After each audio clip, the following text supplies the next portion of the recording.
Donald Williams. We had him on right after the incident. He testified for the prosecution and joins us once again. What does this mean to you, Donald? Thank God for him. Man, this means a lot to me, not only to me, to my family, and also to the George Floyd's family and to the world.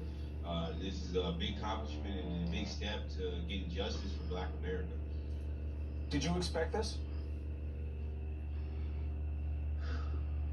I can't say I expected it, but I know the team that, with myself and the team that was around, the witnesses, we all went out there and we told the truth. We told what we seen, and and if the world didn't see what we seen, then it was blinders still on, and I believe the blinders are off now because the verdict that was made today.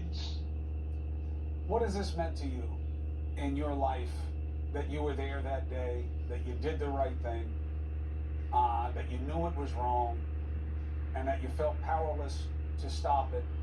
Do you feel more powerful now?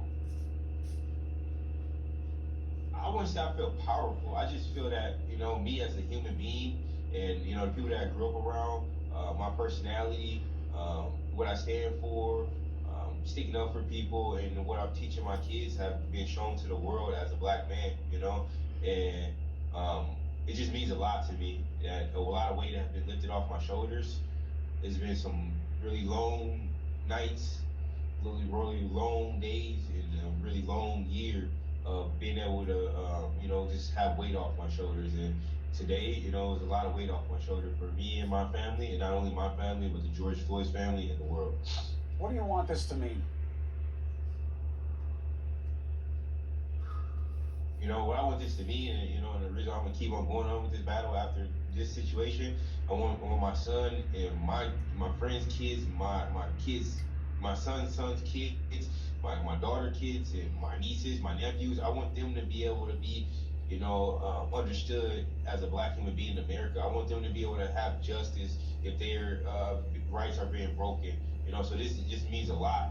Being in history, I'm not really understanding how much history I am, but just listening to the people around me and the different feedback I'm getting from my social media, that I'm getting from my teams around, this is really huge, and again, it means a lot. When you were in court, you were ready. You were ready to be challenged. You were ready to be painted a certain way. What did it feel like to be in that seat and to feel the questions coming and how much the answers meant and what you wanted to convey? It meant a lot. It was a championship fight for me. That's all I kept telling myself, to stay mentally focused. It's a championship fight. It's 5 rounds, but this is a whole year. You got to be able to, stay in the zone. Don't lose yourself with all the riffraff that's going on, or different rumors, or trying to make me out of as a expert or certain things, when all I was doing is telling the truth. So part of the big defense strategy was, the real deal with George Floyd, right? You know what he was really about, right? You know what he was doing, right? You know what he's really like, right? And then when you got on the stand, they wanted you to be seen a certain way as well. Let me remind the audience. You were angry. No, you can't paint me. I was angry. I was in a position where I had to be controlled. Those terms grew more and more angry. Would you agree with that? They grew more and more pleading for life. Angry Black man, spooking the cops that couldn't do their job.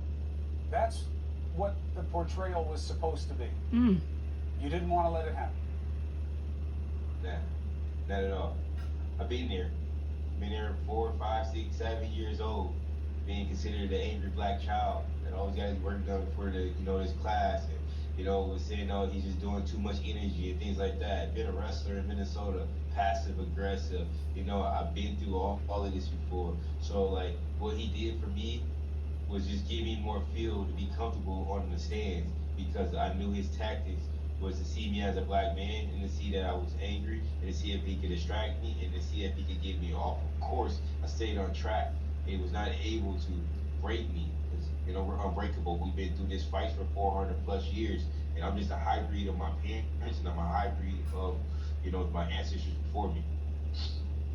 When I met you, when we first spoke last May, you said, there it is. we Humble. better make a change. We all better make a change. I don't know the last time we saw a verdict like this under these kinds of circumstances. And this is a moment You where know change why? is possible.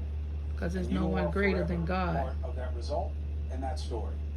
And I wish you well, and I thank you, Donald Williams, for sharing your story with us from the beginning. Yes, thank you, Donald Williams.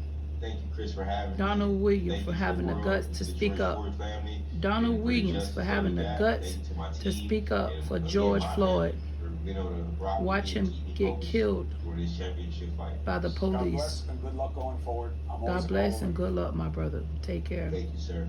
Salute. We have another witness to the Floyd murder. This one did not testify at trial. He was in the passenger seat inside Floyd's car. He is Maurice Hall. You'll remember he invoked his Fifth Amendment right against self-incrimination at the trial, but he is back now and willing to talk to us. Next. You heard it on I got my CNN teeth for News.